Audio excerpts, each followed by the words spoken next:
میں ہو۔ میں تو راستہ ہی بھول گیا۔ بھائی صاحب ذرا میرے رہنمائی فرما دیجئے، میں تو راستہ ہی بھول گیا۔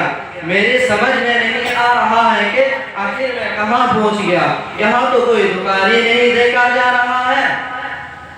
جی صاحب کہیے کہاں جانا ہے، راستہ بتلانے میں کیا ہے، آپ جہاں کہیں میں وہاں پہنچا سکتا ہوں۔ خدمت حق تو ہمارے شیوا ہے، ہم تو اسے اپنے لیے بات تو آپ سمجھتے ہیں۔ بھائی صاحب آپ کی بڑی مہربانی ہوگی، ذرا آپ مجھے ممبئی ایئر سیلون تک پہنچا دیجئے۔ میری داڑھی بہت بڑی ہو گئی ہے، کئی ہفتوں سے مسلسل کام میں لگا ہوا ہوں، اتنے بھی فرصت نہ ملے کہ داڑھی بھی بنوا سکوں۔ دیکھ رہے ہیں کہ کتنی بری لگ رہی ہے۔ اچھا اس لیے سیلون کی دکان ڈھونڈ رہے ہیں، بھلا بتلائے آپ ہندو ہیں یا مسلمان؟ نہیں بھائی میں تو بہت کٹر مسلمان ہوں۔ ارے بھائی میں تو مسلمانوں کے خلاف کسی ہندو کی معمولی بات بھی برداشت نہیں کر سکتا ہوں۔ یہ آپ کیسا سوال کر رہے ہیں؟ کیا آپ میرے رفتار اور گفتار سے اتنے بنا پہچان سکے؟ اللہ اکبر، مسلمان اور داڑھی منوائے دودھ مرنے کا مقام ہے۔ سچ ہے وہ زمانہ آ گیا جس کے بارے میں رسول اللہ صلی اللہ علیہ وسلم نے پیشن گوئی فرمائی تھی کہ ایک زمانہ آئے گا جب لوگ برائیوں پر اس قدر مبتلا ہو جائیں گے کہ انبیاء کے سنت پر بھی اعراض کرنے لگیں گے، گناہ اور ثواب کا امتیاز کھو بیٹھیں گے۔ آج وہ زمانہ ہمارے نگاہوں کے سامنے ہے، لوگ سنت اور طریقہ رسول اللہ صلی اللہ علیہ وسلم سے اس قدر دوری اور بیزاری اختیار کر رہے ہیں کہ اس کی ان کے نزدیک سنت کا ذرہ برابر بھی اہمیت نہیں رہ گیا ہے۔ ارے بھائی میں تو سمجھ نہیں پایا کہ آخر آپ اس قدر کیوں چراغاں ہو گئے۔ آخر میں نے کون سا ظلم کر لیا کہ جس کا تحمل آپ نہ کر سکے؟ آپ کا پیمانہ صبر مبریز ہو گیا۔ حالانکہ تو ابھی آپ یہ کہہ رہے تھے کہ میں آپ کی تمام ضرورت پورے کرنے کے لیے تیار ہوں۔ واہ صاحب انہیں ابھی بھی اپنے جرم کا احساس نہ ہو سکا۔ ارے تمہارا جرم یہ ہے کہ تم داڑھی منوا رہے ہو، ایک ناجائز ممنوع امر کا ارتکاب کر رہے ہو، اور تمہارے عقل میں اتنا دبیس پردہ پڑ گیا ہے کہ تم سمجھنے کی صلاحیت بھی کھو چکے ہو۔ زیادہ بڑھ کر باتیں مت کرو ورنہ زبان باہر کھینچ لوں گا۔ تم جس بات کی روح میں بہت تیزی سے چل رہی ہو، شاید یہ آپ سوچ رہے ہوں گے کہ میں جاہل اور ان پڑھ ہوں۔ یہ آپ کی غلط فہمی ہے۔ میں ڈگری ہولڈر آدمی ہوں، میں نے لندن میں ڈاکٹر کی ڈگری حاصل کی ہے۔ آپ میرے داڑھی مڑنے پر کیچڑ چھاڑ رہی ہو۔ ابھی اگر میں حقیقت بیان کرنے پر آ جاؤں تو آپ کی گٹیا گری ہو جائے گی۔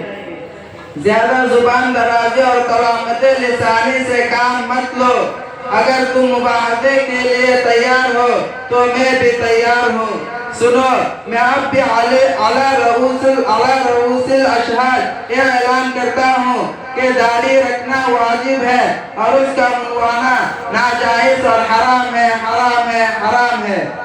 ارے بھائی ذرا ہوش میں رہ کر بات کیجئے۔ کیا آپ کو دیکھتا نہیں کہ 90% لوگ داڑھی کو اچھا نہیں سمجھتے؟ آپ تو داڑھی کا رواج ہی رفتار سے ختم ہو جا رہا ہے، اس لیے کہ داڑھی کی خرابیاں روز بروز انسان کی مشابہتیں میں ہوتی رہتی ہے۔ آج کل تو عورتیں داڑھی والے سے اتنی نفرت کرنے لگتی ہے کہ ان کے قریب ہونا تو دور کی بات ہے، دیکھنا بھی گوارا نہیں سمجھتے۔ بازاروں اور مارکیٹوں میں تو لوگ چاچا بابا کے لقب سے نوازنے لگتے ہیں، جن کا نتیجہ یہ ہوتا ہے کہ انسان خود شرمندہ ہو جاتی ہے۔ تم بہت بڑے بد زبان معلوم ہوتے ہو۔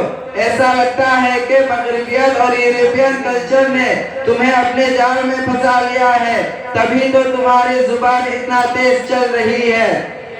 تمہیں ایک کس نے بتا دیا جس چیز کو لوگ ناپسند کرتے ہیں وہ شریعت میں بھی ناپسندیدہ ہو جاتی ہے؟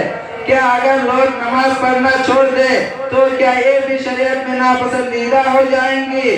نہیں، ہرگز نہیں۔ اسی طریقے سے چیزیں کہ حسن قبا معیار اپنی طبعی خواہش اور رواج کو ٹھہرانا انتہائی اعلیٰ درجے کی حماقت اور نادانی ہے۔ اس لیے ایک مسلمان کے لیے سب سے بہتر طریقہ وہ ہے جو آپ صلی اللہ علیہ وسلم نے اختیار کیا۔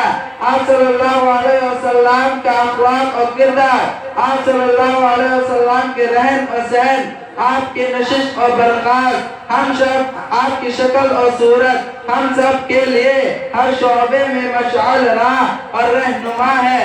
ہمارے نزدیک بھی چہرے کے حسن و جمال کی کسوٹی ہوائی نہیں بلکہ خدائی ہے، جس کا دوسرا نام سنت انبیاء ہے۔ جناب اب تو بالکل علامہ داڑھی ہے۔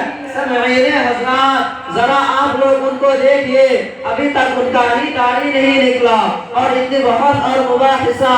جی مولوی صاحب کیا آپ کے پاس داڑھی کے ثبوت اور وجوب کی دلیل ہے؟ اگر ہے تو اسے منظر عام پر لائے، اور اگر نہیں ہے تو آپ کا بھی جتنا داڑھی ہے اسے بھی منوا لیجئے، تاکہ آپ کا چہرہ بال اور ان سے صاف صفن صاف ہو جائے۔ اعوذ باللہ من ذالک الفتنہ۔ اچھا اب دلیل کے طالب ہے تو لیجئے دلیل۔ حدیث کی مشہور کتاب صحاح ستہ میں، جن کی معتبریت میں ذرہ برابر بھی شک و شبہ کی گنجائش نہیں، حضرت عبداللہ بن عمر رضی اللہ تعالیٰ عنہ کی روایت ہے، فرماتے ہیں کہ حضور صلی اللہ علیہ وسلم کا ارشاد ہے کہ انہک الشوارب وعوف اللحى، اور ایک دوسری روایت میں ہے خالف المشرکین وعوف اللحى، کہ مونچھوں کو پس کرو اور داڑھی کو بڑھاؤ، مشرکین کی طریقہ زندگی سے امتیاز پیدا کرو اور داڑھیاں پوری رہنے دو۔ ارے عورت کے مشابہ بننے والا ان تمام روایت میں صیغہ امر کے ساتھ داڑھی بڑھانے کا حکم دیا گیا۔ آپ کو معلوم ہونا چاہیے کہ صیغہ امر سے جو حکم دیا جاتا ہے وہ واجبی ہوتا ہے۔ اچھا مولانا صاحب ذرا آپ مجھے یہ بتلائیں کہ داڑھی بڑھانا تغیر خلق اللہ نہیں، کہ جب انسان پیدا ہوتی ہے اس کے چہرے میں داڑھی وغیرہ سے بالکل صاف اور خوبصورت ہوتی ہے، لیکن داڑھی رکھ لینے کی وجہ سے اس کی اصلی شکل اور صورت میں تبدیلیں ہو جاتی ہے۔ ارے بھائی ایک ایسی الٹی سیدھی باتیں کر رہے ہیں۔ آپ کو معلوم ہونا چاہیے کہ داڑھی کا منوانا تغیر خلق اللہ ہے، نہ کہ اس کا بڑھانا۔ اس لیے اللہ رب العزت نے مردوں کو مردانہ حسن جمال اور عورتوں کو زنانہ حسن دے کر فرمایا وَصَوَّرَكُمْ فَأَحْسَنَ صُوَرَكُمْ، کہ اس نے تمہیں ہر ایک کے مناسب حال اور صورت بخشی اور تمہارے صورتوں کو حسن تر بنایا۔ مرد کا حسن داڑھی رکھنے میں ہے اور عورت کا حسن اس کے چہرے کو صاف رکھنے میں اور چوٹیوں کے بڑے ہونے میں ہے، اس سے چوٹیوں کو بڑے ہونے میں ہے۔ اگر یہ بات قابل تسلیم نہیں تو آپ کو اپنے دانتوں کو بھی جسم سے الگ کر دینا چاہیے، کیونکہ جس وقت آپ پیدا ہوئے تھے اس وقت آپ کے منہ میں بھی تو دانت نہ تھے۔ بولو اس کا کیا جواب دو گے؟ واہ مولانا صاحب آپ نے جو بالکل منہ توڑ جواب دیا۔ آپ کے سارے بات میرے دل اور دماغ میں سرایت کرتی جا رہی ہے۔ مولانا صاحب اگر اجازت ہو تو ایک اور بات دریافت کرو۔ پوچھو، شوق سے پوچھو۔ مولانا صاحب ذرا یہ بتلائے کہ جب انسان کیا داڑھی کی کوئی شرعی مقدار ہے، بس صرف رکھ لینا ہی کافی ہے یا جہاں تک رکھنا ضروری ہو؟